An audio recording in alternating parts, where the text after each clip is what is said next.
හොඳයි අපි බලමු අපේ ටියුට් එකට අනුව අපිට කරන්න තියෙන කමාන්ඩ් එක තමයි rectangle command එක.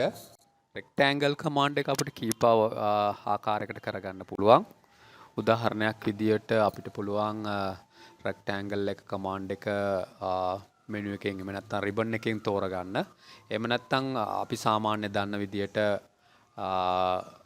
command line එකේ අපිට type කරලා අපිට rectangle command එක ගන්න පුළුවන්.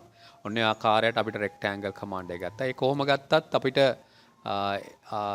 හම්බ වෙන options ටික එකයි. අපි මුලින්ම කරන්න ඕනේ first corner point දෙන එක. අපි corner point දුන්නාට පස්සේ අපිට තියෙන options තුනක් area, dimensions and rotations කියලා. area එක දීලා අපිට rectangle එකක් හඳින්න පුළුවන්. අපි recommend කරන්නේ dimension එක දීලා rectangle එකක් හඳින එක. මෙතනදී dimension කියන එක අපි තෝරගන්න පුළුවන්. dimension තෝරගත්තට පස්සේ length එක අහනවා rectangle එකට.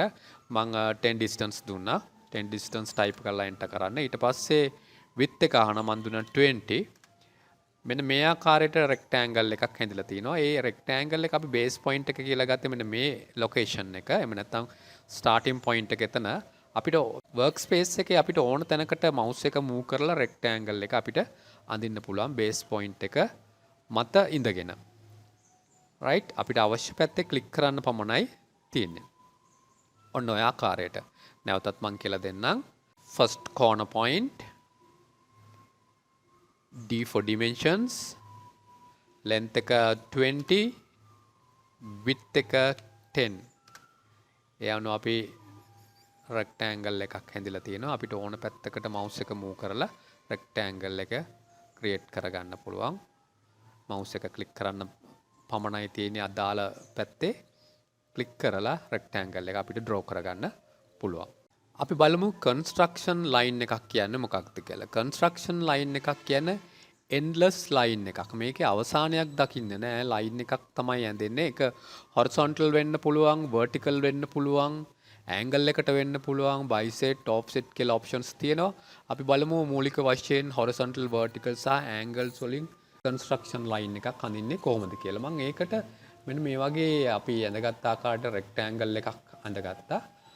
එතනදී අපිට මුලින්ම draw එකට ගිහිල්ලා construction line එහෙම නැත්නම් X line කියන command එක ගත්තා. X line එක අරගෙන අපිට පුළුවන් options වලට යන්න පුළුවන්. අපි මුලින්ම horizontal line එකක් ගහන්න හදන්නේ. ඒක නිසා HOR කියන option එක ගත්තා. ඊට පස්සේ අපෙන් through points තමයි අහන්නේ. මොකක් කරහා යනවද මේ line එක යන්න ඕනේද කියලා. මම මේ rectangle එකක් ඇඳලා තියෙනවා. ඒ rectangle එකේ end points හරහා අපිට මේ line එක යවා ගන්න පුළුවන්. එහෙම නැත්නම් අපිට ඕන තැනක click කරලා line එකක් ඇඳ ගන්න පුළුවන්. මේක endless. ඔයා කොච්චර end point එක හොයාගෙන ගියත් එතනදී end point එක ලබා ගන්න හොයාගන්න හම්බ වෙන්නේ නැහැ. නැවතත් අපි බලමු command එක construction line. එහෙම නැත්නම් මම enter කරා previous command එක activate කරගන්න. එතකොට අපි කලින් enter කරන ලද command එක තමයි එන්නේ enter key එක දුන්නාට පස්සේ. එතනදී vertical කියන option එක ගත්තා. දැන් vertical line එකක් අඳින විදිය තමයි මම construction line එකෙන් කියලා දෙන්නේ. එතකොට අපිට අවශ්‍ය තැන click කරාම vertical line එකක් හැදෙනවා. එහෙම නැත්නම් through point එකක්, එහෙම නැත්නම් end point එකක්. මම මේ rectangle එකේ end point සහ mid point locations mark කරගන්නවා. ඔය විදිහට අපිට rectangle එක ඇඳ ගන්න පුළුවන්. නැවතත් මම command එක ලබා දීලා angle එකට line එකක් ගහගන්නේ කොහොමද කියන එක පෙන්නනවා. ඒ අකුර දුන්නා. එහෙම නැත්නම් angle කියන option එක ලබා ගන්න පුළුවන් mouse එක move කරලා. මම දීලා enter කරාට පස්සේ අපෙන් අහනවා angle එක. අපි roof එකක් සාමාන්‍යයෙන් design කරනකොට අපිට අවශ්‍ය කරන angle එක දෙන්න පුළුවන්. අපි angle එක අංශක 24 කියලා අංශක 24ට design එකක් කරනවා. ඔන්න angle එක අංශක 24ට construction line එක භාවිතා කරලා lines අපි draw කරගත්තා.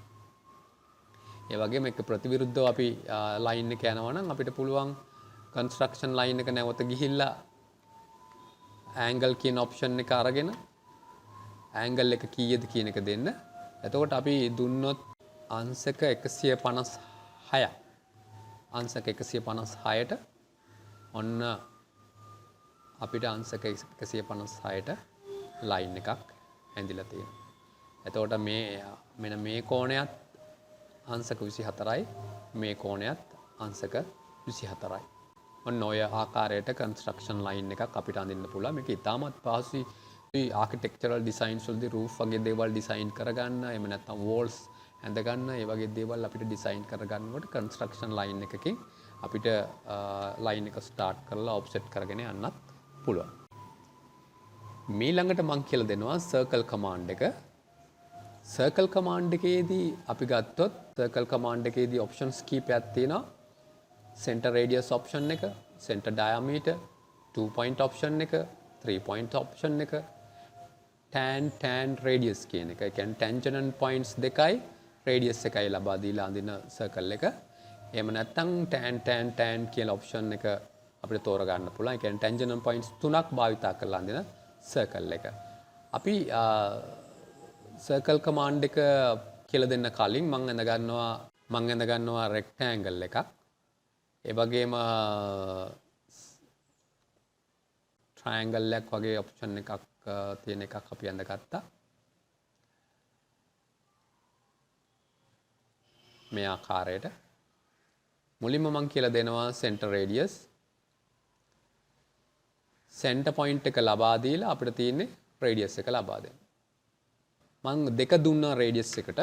ඔන්න radius දෙකකින් යුත් circle එකක් ඇඳිලා තියෙනවා. නැවතත් command එක center radius end point එක මම මෙතන දුන්නා rectangle එකේ radius එක විදියට දෙක දීලා enter කරා. ඔන්න ඔය විදියට center radius option එකට යන්න පුළුවන්. ඒ වගේම center diameter option එකත් අපිට පාවිච්චි කරන්න පුළුවන්. ඔයගොල්ලෝ දකිනවා මෙතන diameter කියන්නේ මොකක්ද කියන එක, radius එක කියන්නේ මොකක්ද කියන එක. මම diameter option එක ලබා ගත්තා. ඔන්න diameter option එක අනුව මම දුන්නා 4ක් diameter එක විදියට. ඔන්න diameter 4කින් යුත් circle එකක් මෙතන ඇඳිලා තියෙනවා. ඒ වගේම තව option එකක් තියෙනවා 2 points දෙකක් සම්බන්ධ කරලා අඳින circle එක.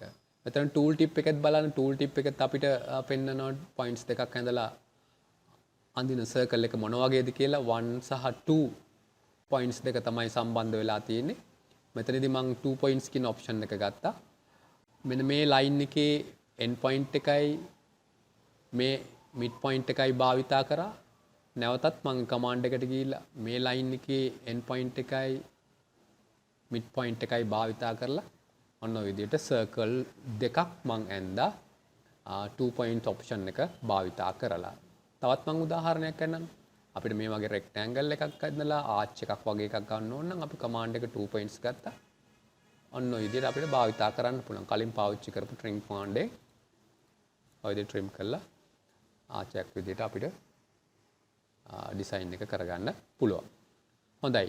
ඊළඟට අපි බලමු 3 points තුනක් සම්බන්ධ කරලා අඳින rectangle. මම මෙතන තියෙනවා පළවෙනි point එක, දෙවෙනි point එක සහ මෙතන තුන්වෙනි point එක යන ආදි වශයෙන් points තුනක් සම්බන්ධ කරලා circle එකක් ඇඳා. tan radius. tan radius එකෙන් මොකද්ද වෙන්නේ? tangent points දෙකයි, ස්පර්ශක දෙකයි radius එකයි දීලා අඳින circle එක. උදාහරණයක් විදිහට මෙන්න මෙතන තියෙනවා circles දෙකක්. මේ circles දෙකේ එකක් මම භාවිතා කරනවා එක point එකක්, එක tangent point එකක් විදියට. අනිත් එකත් භාවිතා කරනවා දෙවෙනි tangent point එක විදියට. ඊට පස්සේ මගෙන් අහන්නේ radius එක. මම radius එක 4ක් කියලා දුන්නා. ඔන්න radius එක 4කින් යුත් circle එකක් හැඳිලා තියෙනවා. මේ දෙක ස්පර්ශ කරලත් තියෙනවා. radius එක දෙන ලද radius එකටත් හැඳිලා තියෙනවා. නැවතත් මම උදාහරණයක් නම් command එක මෙන්න tangent point එක පළවෙනි එක, මෙන්න දෙවෙනි එක. radius එකක් මගෙන් අහන්න. මම දුන්න radius එක 5ක් කියලා. ඔන්න 5ක් දුන්නට පස්සේ ඇඳිලා තියෙනවා ඒ දෙක සම්බන්ධ කරලා. right. නැවතත් මම යනවා command එකට tangent points 3ක් දීලා අඳින ආකාරයට. tangent points 3ක් දීලා අඳින ආකාරයට. right. command එක tan කියන option එක. ඒ කියන්නේ ස්පර්ශක 3ක්. මෙන්න පළවෙනි ස්පර්ශකය, දෙවෙනි ස්පර්ශකය, තුන්වෙනි ස්පර්ශකය. ඔන්න circle එක ඇඳිලා තියෙනවා. නැවතත් command එක පළවෙනි ස්පර්ශකය, දෙවෙනි ස්පර්ශකය, තුන්වෙනි ස්පර්ශකය. ඒ කියන්නේ මේ ලයින් එකයි මේ ලයින් එකයි මේ සර්කල් එකේ මේ ලයින් එකයි ස්පර්ශ කරලා අඳින සර්කල් එක. නැවතත් පළවෙනි එක, දෙවෙනි එක, තුන්වෙනි ස්පර්ශකය. අන්න ඔය ආකාරයට සර්කල් කමාන්ඩ් එක භාවිතා කරලා අපිට සර්කල් සැඳ ගන්න පුළුවන් එක එක ආකාරයේ. අපි උදාහරණ දීලා තියෙනවා ටියුට් එකේ. මම ඒ ටියුට් එකත් ඩිස්ක්‍රිප්ෂන් එකට දාන්නම්. ඕගොල්ලෝ ඒක ඩවුන්ලෝඩ් කරගෙන ඒකේ තියෙන එක්සර්සයිස් ටික කරන්න. අනිවාර්යයෙන්ම එක්සර්සයිස් තමයි මෙතනදී වැදගත්කම. ඕගොල්ලෝට තේරෙනවා මෙතනදී කමාන්ඩ් එක දුන්නට කමාන්ඩ් එක අපිට පුළුවන් කියන හැඟීම ඔයාට ෆීල් වෙනවා. නමුත් ඒක නැවත නැවත කරාම තමයි හරියටම කමාන්ඩ් එක වැටෙන්නේ. අපිට මේ වෙලාවේ තේරුණා කියලා තේරුණාට පසුවදී ඒක කරන්න ගියොත් ඒක අපිට අපහසුතාව ඇති වෙන්න පුළුවන්. එක්සැම්පල් එකක් ආවම ප්‍රශ්න ඇති වෙන්න පුළුවන්. ඒක නිසා තියෙන එක්සැම්පල්ස්, මේ දෙන එක්සැම්පල්ස් අනිවාර්යයෙන්ම කරන්න ඕනේ. මම ඩිස්ක්‍රිප්ෂන් එකේ දාලා ඔයගොල්ලන්ට ඩවුන්ලෝඩ් කරගන්න පුළුවන්. එහෙම නැත්නම් ලින්ක් එකට ගිහිල්ලා ඒ අදාළ තැනට ගිහිල්ලා අවශ්‍ය කරන ඩොකියුමන්ට් එක ඔයගොල්ලන්ට ලබා ගන්න පුළුවන්.